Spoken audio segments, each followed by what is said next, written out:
Yan po ang naisip nila na tema, strong political will and vision driving Pangasinan's progress. Mas handa, mas matatag, at mas matibay ang paninindigan. Yan po ang naisip nila na tema ng ating ito. Hindi po ako yon. Sa tingin ko, ang mga sumulat nito ay kapwa natin Pangasinense, kaya ito rin malamang ang mga pananaw at paniniwala ng karamihan ng ating mga kababayan. Alam niyo po, ang outline ng aking mensahe ngayon, let me just read it to you. Unang-una po ay infrastructure and tourism, employment, education, socio-economic performance, and fiscal policy, agriculture, disaster risk reduction and management, social services, health as a long-term priority, and governance. Pipilitin ko pong bigyan ng laman ang bawat isang sa mga punto na ito. But, well, allow me to read the introduction of my speechwriter. Mas handa, mas matatag, at mas matibay ang aking panindigan para sa ating lalawigan.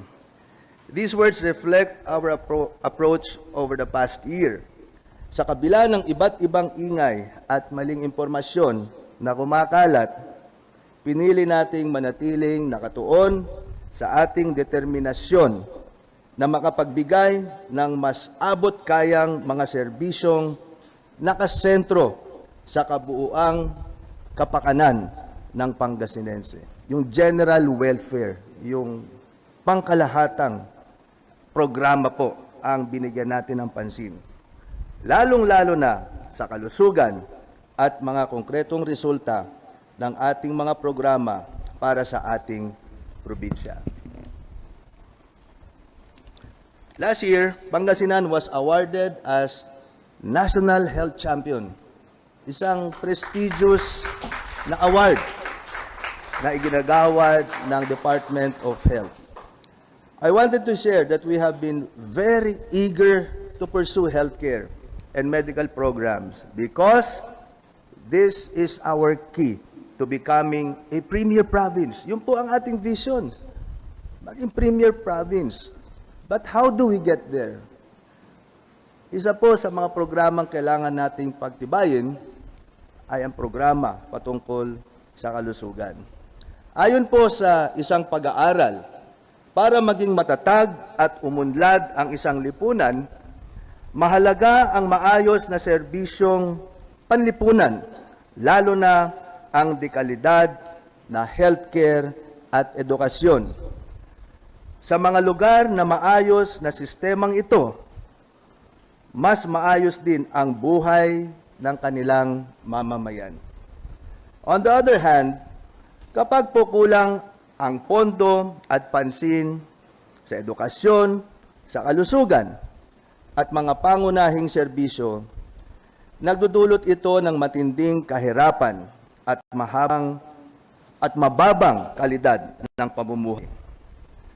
No matter how wealthy a place, country, or province may be, if our healthcare programs are not in place, the economy remains vulnerable. Gusto po nating maging malusog ang Pangasinan at gusto nating maging handa pati na rin sa pang-araw-araw na pangailangan ng ating mga kababayan.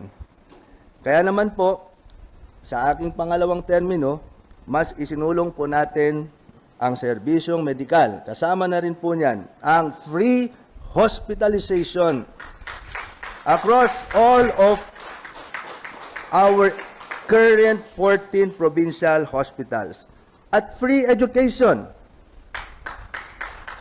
sa Pangasinan Polytechnic College. Kapag sinabi nating libre, talagang libre po at walang babayaran. Because these are the common goods meant for all Pangasinenses, and no one should be left out from enjoying them. Political will is not only about vision. It is also taking strategic and well-planned actions for the general welfare of our people. Every accomplishment we report today is the result of painstaking planning, making deliberate decisions, and translating vision into action. Yan po magkabombo ang naging pahayag po natin po nga gobernador. Hinggil nga po dito sa kanya po nga ika-4 na State of the Province Address kahapon dyan mismo sa may Capitol Building sa may sangguniang sa may session hall ng sangguniang palalawigan po ng Pangasinan.